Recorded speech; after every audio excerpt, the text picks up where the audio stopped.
Yeah, so I'm going to start with some questions we have online. And then Benny and Ernest in the back are going to be running the mic around for if you have a question in the audience. You will need to use the mic, even though I know in here we can hear you so that the people online can hear the question as well. So our first question comes from Scott Hinkle, uh, who said, "Thank you and great job, everyone. I'm interested in an idea that a few presentations mentioned, and perhaps all implied, that the quality of democracy is related to the quality of people's lives in our communities. Could the presenters talk a bit more about that relationship? Please and thank you."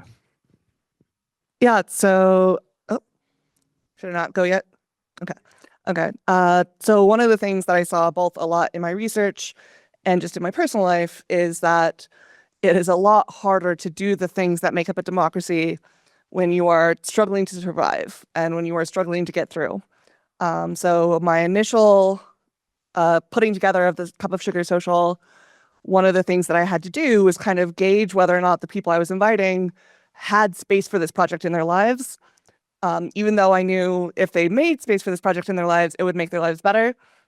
Not everyone feels that immediately. And it can feel just like one more ask that people are being, required to do in these pseudo end times.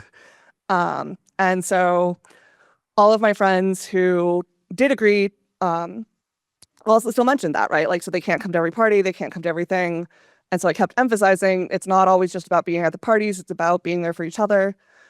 But even, little stuff. Some of my friends are just now starting to do things like go to city council meetings or go to school board meetings that are part of civic life and political life because they've just been too burned out or too tired or too busy.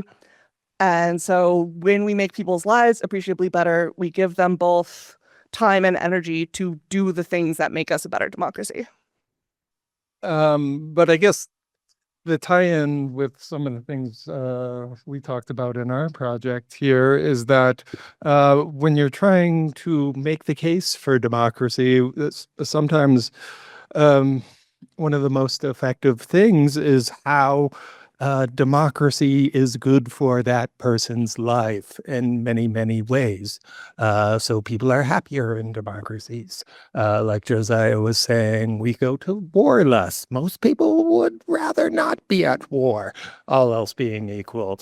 So yeah, to some extent, if you can make the case that your life will be better off, you can help build democracy that way. So, yeah.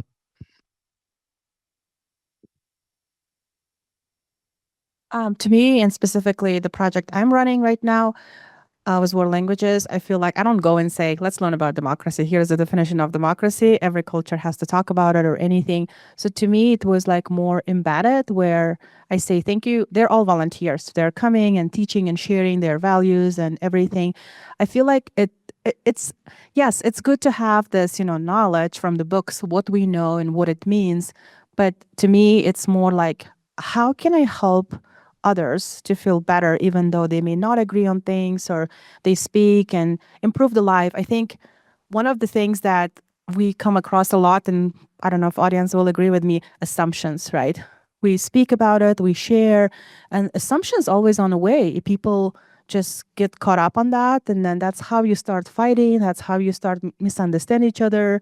That's how you start not valuing and maybe being like one-sided. And I feel like being able to value, as I said in my presentation too, right? So there are some countries that may not call themselves democratic, but there are people who live in there and non-verbally express that, and they value it and appreciate it. And I said, within my own experience, I never realized, now I'm coming to this realization, could I ever say that in my own country when I grew up or was born, and being now, like, as I said, in between those different parts of the world and cultures, it's just, what it makes to you, what makes sense to you, and how do you perceive it, and how do you live in this democratic society, right? And as we read in all of our books, right, the readings here, and we had discussions a lot among ourselves, does democracy actually exist, right? And what it is for each person, how it affects our everyday life. So that's what matters. Regarding public art, I would say that murals are seen by many, thousands, no? And if we talk about democracy principles like freedom and equality, public art can spark dialogue and can reminds us that sometimes democracy is not perfect, that it sometimes has some obstacles, and public art can help to remind us of some of those principles. No, thank you. Okay, we got one more question online, and then we can open up to the audience in the room. So this question is from Joy Landera. She said, "It's for anyone who wants to answer." And her question is, did participation in the Democracy Lab change your definition and understanding of democracy? And if so, what is your perspective now? So one of the first things we did for Democracy Lab was read a book by Astra Taylor called Democracy May Not Exist, But We'll Miss It When It's Gone. And I think in like the first 20 pages, it had this discussion that A, connected to my past as an English major, and B, kind of rewired my brain, where she talked about democracy being a process as opposed to an end state. And when I was in grad school, when I finally understood Derrida, was when I realized that Derrida's deconstruction is a process more than it is a noun or an end state. And I think that really changed my mind in terms of, you know, how we think about democracy, because we keep talking about it as if it is a thing that can be lost or can be found, or someone becomes democratic or someone was never democratic. And it's really just a thing that we do. It's a thing that we're doing in our daily lives, and it's a thing that we're doing as politicians. And I think it ties into, you know, every time we think that we're done with something, that's when the bad stuff happens again, right? Like, we accomplished women's rights, we accomplished civil rights, we're done now. And that's not really how any of this works. It's something that we have to continue to apply and continue to work towards. Yeah, I would echo all of that. I also think a great thing about reading that book is there was just a lot of like history and context about the origins of democracy that I didn't fully appreciate. So even just kind of getting to go back to basics and relearn where all this came from. And then I feel like for me, the main takeaway is really about people ruling themselves and that experiment and that project. And so a lot of times when I find that like a clarifying question to put it back in terms of how are people being able or not able to rule themselves, essentially.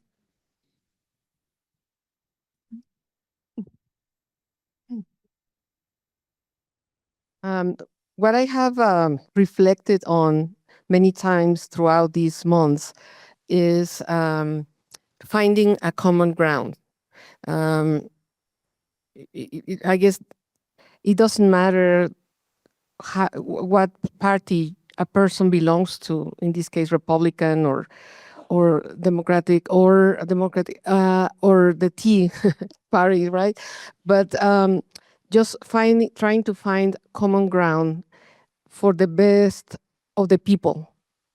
That's something that I have been reflecting on throughout these months.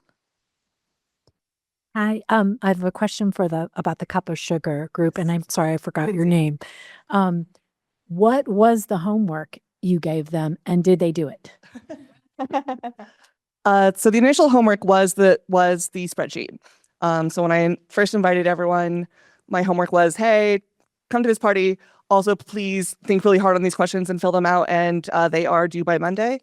And then the additional homework has honestly just been use the spreadsheet. So I mentioned it a little bit in my presentation, but everyone was very gung-ho to offer help. And most of my friends have been much slower to ask for help. And so I have to keep emphasizing at the end of each party, and like as I'm inviting people, like, hey, please check out the spreadsheet. Please ask for help if you need it. Because all of my friends are lovely people who want to give everything they have. And all of us also think that we're somehow supposed to be lonely islands that stand alone and never ask for help. And like, I'm in this picture. I've asked for help a couple of times, but I could be modeling better behavior by asking for help more. But that is the eternal homework from now on, is please ask each other for help.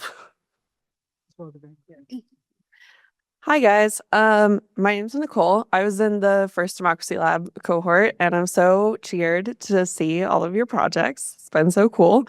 So the Democracy Lab process was really transformative for me, and I formed some really amazing and generative relationships with people out of that process. And I'm just wondering what you guys have learned from each other and from the participation in this process.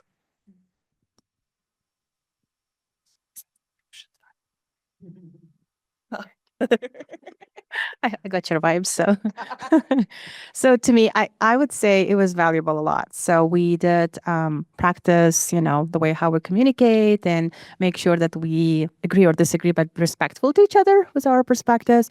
And one of the things that I really liked about this Democracy Lab cohort is that it's not one type of people. We're all from different backgrounds, like socially, culturally, right? And among ourselves, we had staff members, faculty members, and community members, and that has been valuable. But also learning about perspectives. Like I honestly was trying to listen, like more being able to talk among my folks, but I think being able to people who I didn't know and learning from them, like for example, what Lindsay was talking about, just, how does it make sense to me and how can I apply that? Or for example, Ben, presented, or even just the idea of like the love, right? What does it mean, love in politics, right? Or how cultural democracy plays role in, with respect to US citizens who are deported. And I think this all topics, we just had different ideas, different perspectives. And as for the question about the democracy, definition as well, it ties to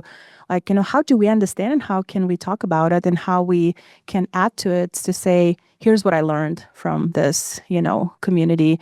And to me, I had only one definition because, in the part of the world I grew up, it was more about freedom, but that's it. Like what it is, like it's freedom. But it's not only freedom, right? It's being able to rule and, like being able to openly do good things that, bring these ideas, challenges, perspectives, openly talking about. It doesn't mean go and protest only, right? For democracy's sake, but being able to understand and how can we all come together to do good. I think I can add one thing. So I'm part of the great thing about being part of this group was just so we practice collaborative communication, which is basically largely a process of thinking through things together. And I felt like almost every single session I would come away with a new idea to think about and to continue thinking about. And I'll just share one that sticks out and that I'm still thinking about.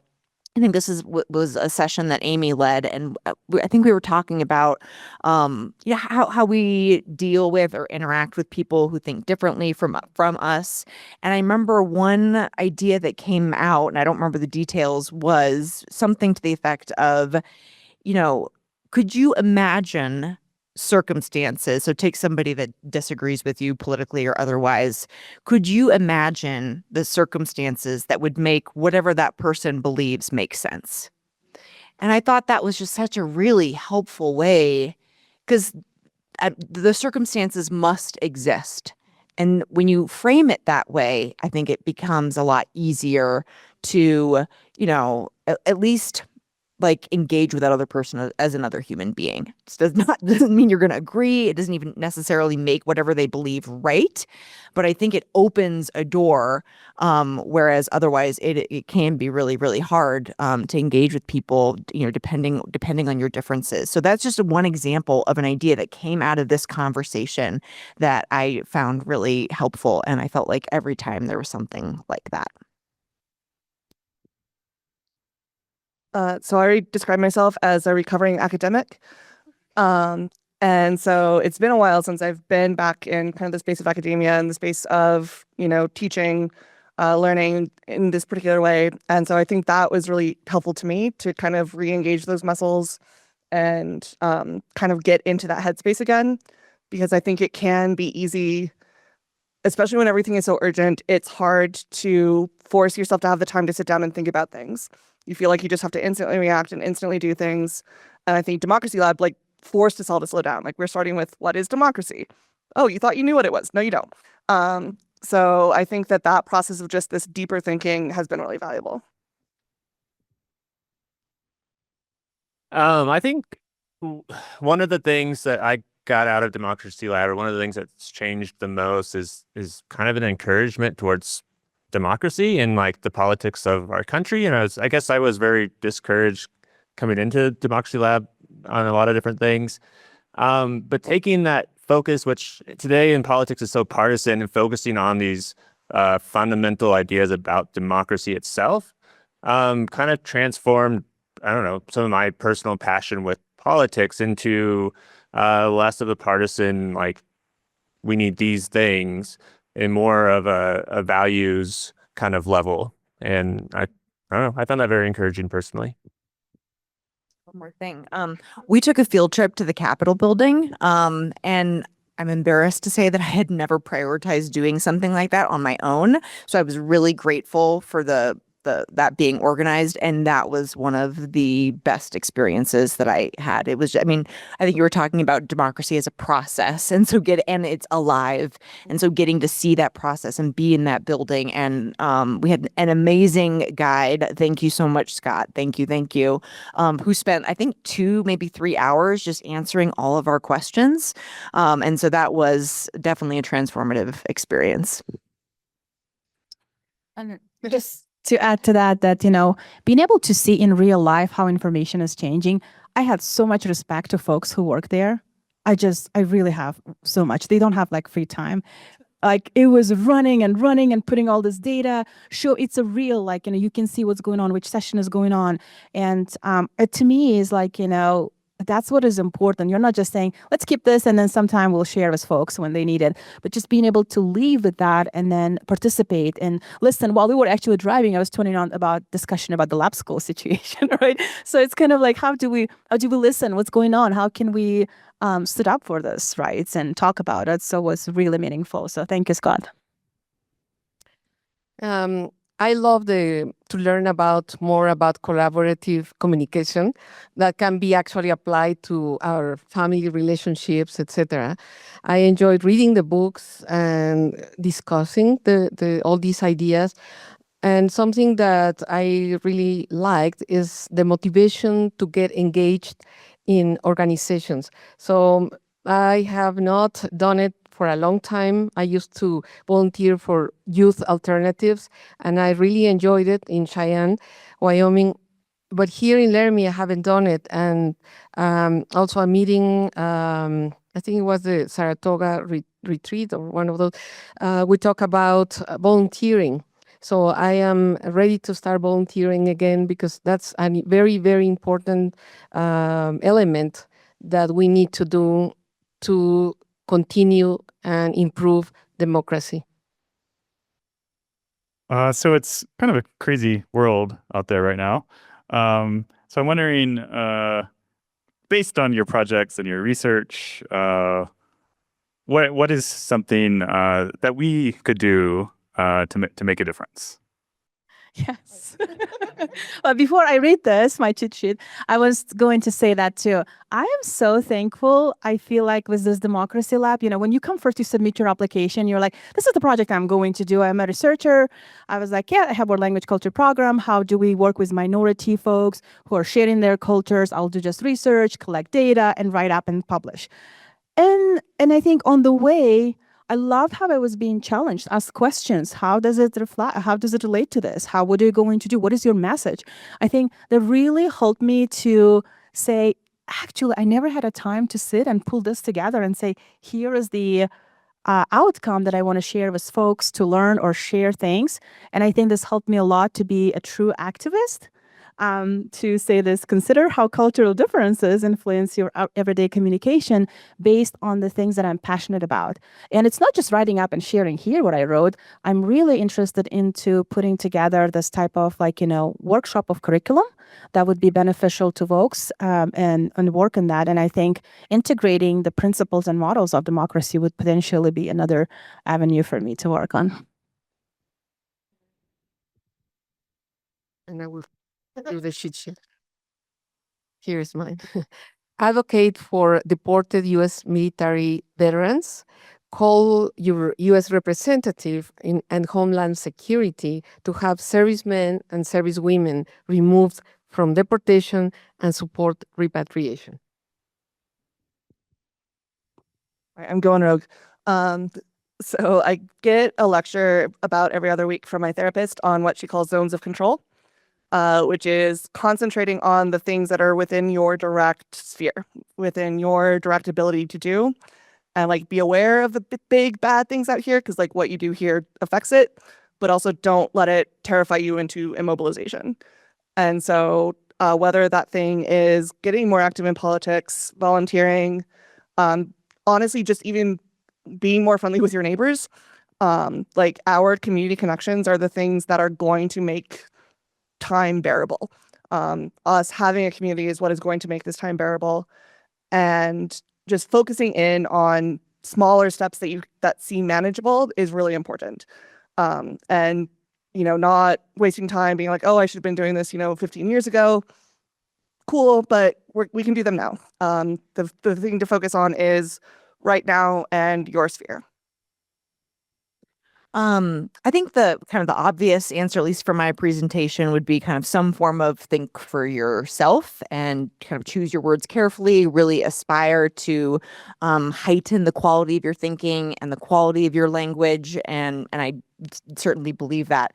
But I also want to add something in, just because actually I really wanted to share this. It didn't quite fit neatly into my presentation, but it might be along the lines of another kind of call to action, or really a reframing of how we think about something. Something I really found interesting in Hannah Arendt's work is she distinguishes between force and power.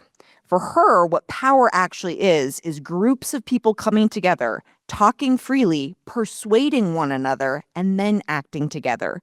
Force is one or a small group of people acting on the whole population. And I think this really challenges kind of the way we've been talking about power. We talk about the president as the most powerful man on earth, or or the country, or what. I mean, we talk about the U.S. president that way. And I think it'd be really interesting if we stopped referring to him as the most powerful person, regardless of who is in that position, and thought about it more in terms of when a few people are kind of enacting their will on the greater good. That is a use of force. That's not actually power. And so that was just something I wanted to share at some point and thought was really interesting, is really challenging the way I'm thinking about political dynamics. Yeah, so I definitely think, obviously, emancipative language is a good thing to use. But I kind of in a big picture, I think, and there's a lot of questions about democracy in the United States right now. And so supporting, like, being aware of not just people's positions, but like there's kind of this deeper level. What are the values behind those positions? What are the values that they're trying to provide? And there's definitely things that happen that are anti-emancipative and can really destroy democracies, and that happens all over the world. And so thinking about the language that we use, but especially thinking about kind of a deeper level of using language that's inclusive, not just because you're wanting to use the right language, but because you want to use language that includes everybody. So yeah, I'm gonna add that. Let me. No, I didn't even read that. Yeah, I think you mostly hit upon the main take-homes from our presentation.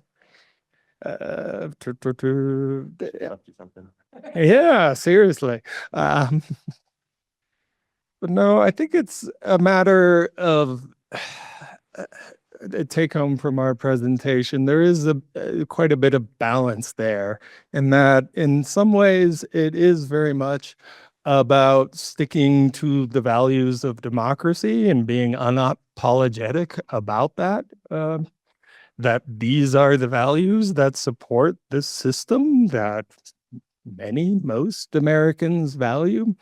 But at the same time, those values themselves are all about respecting other people's freedom to choose. And other people might freely choose different values. So that's a hard balancing act to walk right there. As you are speaking to them, stay focused on what your own values are while still allowing them to freely choose what they want, what actions they will take, what they will support. So, yeah, being willing to be angry when one's own values are threatened, but also trying to make that appeal, to make it clear to others why you should value this, why freedom is so beneficial. So yeah, I guess that would be the take home from our presentation. Just a short one. Do you guys think globally democracy is in jeopardy? Yes. But you need to put that in perspective. We've been on a decline for a good 20 or so years worldwide, but that's only relative to the peak of all history.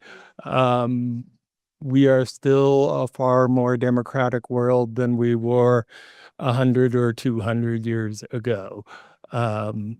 Even today's autocracies are more democratic than the autocracies of 100 years ago. So yes, we're in danger, but I'd like to say there's still hope in the sense that things haven't eroded nearly as bad as they could have, and you continually see people wanting there to be progress, I guess.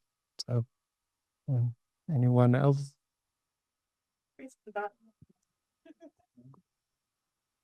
About readings, we discussed how United States is top, and other countries just look up for this democracy, right? And stand. And I think that's the part that's a little bit scary for developing countries to watch and see what's going on, and then seeing that this is democracy actually, right? But I agree, there's a hope, and I think we're talking a lot current days about shared governance, right? And things like that. I think it's very important to, no matter what, just listen to other folks' ideas. We may not agree again, right? But even being able to listen what people want to say.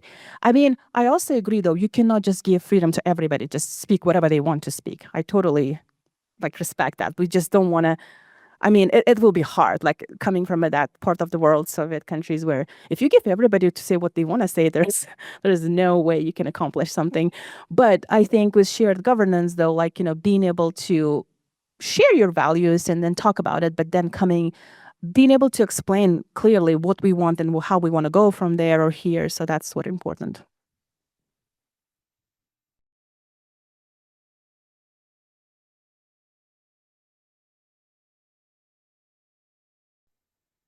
All right. Well, thank you for coming out. If we can give our presenters one more round of applause. And how about our presenters wave to the folks on Zoom over here? So we were filming this event, and we'll eventually get the videos of the presentations uploaded to our YouTube channel. And then they'll later publish their work in our open access publication, Experiments in Democracy. So stay tuned for that. And yeah, on your way out, grab some more books, grab some more food, and thanks again for coming out.